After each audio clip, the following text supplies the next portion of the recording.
دیکھیے مجھے کسی کی نیت کا نہیں پتا، مجھے کوئی ایسا علم نہیں ہے، لیکن میں جو آپ کو ریکارڈ ہے وہ سامنے رکھ سکتا ہوں کہ ایک یونیورسٹی روڈ ہے مثال کے طور پر، روڈ بنانا تو کوئی بڑی بات نہیں ہے، روڈ میں پائپ لائن ڈالنا بھی کوئی بڑی بات نہیں ہے۔ اگر ہم 5 سال سے ایک روڈ نہیں بنا سکیں جو پاکستان کا بزی ترین روڈ ہے، جس پہ 30 لاکھ لوگ سفر کرتے ہیں، جس پہ 15-20 لاکھ لوگوں کے روزگار ہوں، ادھر دکانیں ہیں، دکانوں میں لوگ کام کرتے ہیں، ریسٹورینٹس ہیں، پتہ نہیں کیا کیا ہے۔ اگر ہم 5 سال سے روڈ نہیں بنا سکتے تو پھر آدمی سوچے کہ یار یہ کم از کم لاپرواہی تو ہے، بے حسی تو ہے، سو یہ میری گزارش ہے۔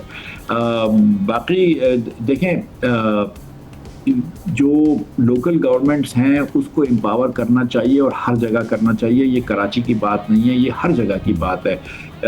پنجاب کے اندر بھی آپ دیکھیں گے جو پیسہ خرچ کرتی ہے پنجاب حکومت، وہ لاہور کے اندر ایک بہت زیادہ پیسہ خرچ کرتی ہے، ان پرٹیکولر لاہور ڈسٹرکٹ میں، لیکن وہ راجن پور کو، رحیم یار خان میں، بھکر میں اتنے پیسے خرچ نہیں کرتی۔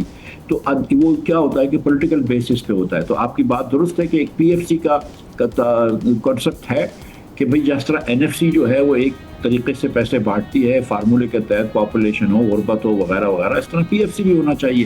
اب یہ صرف سندھ کی بات نہیں ہے، کسی بھی پارٹی نے، پی ٹی آئی ہو، پی ایم ایل این ہو، پیپلز پارٹی ہو، یا بلوچستان میں کوئی بھی ہو، کسی نے بھی پی ایف سی نہیں کیا۔ اگر چل آپ سمجھتے ہیں کہ این ایف سی اتنا ضروری ہے وفاق کے لیے تو پھر پی ایف سی بھی اتنا ضروری ہونا چاہیے، اور اگر پی ایف سی ضروری نہیں ہے تو پھر این ایف سی بھی این ایف ضروری سی نہیں ہے۔ ضروری۔ سبسکرائب کریں اور بیل دبائیں تاکہ کوئی خبر رہ نہ جائے۔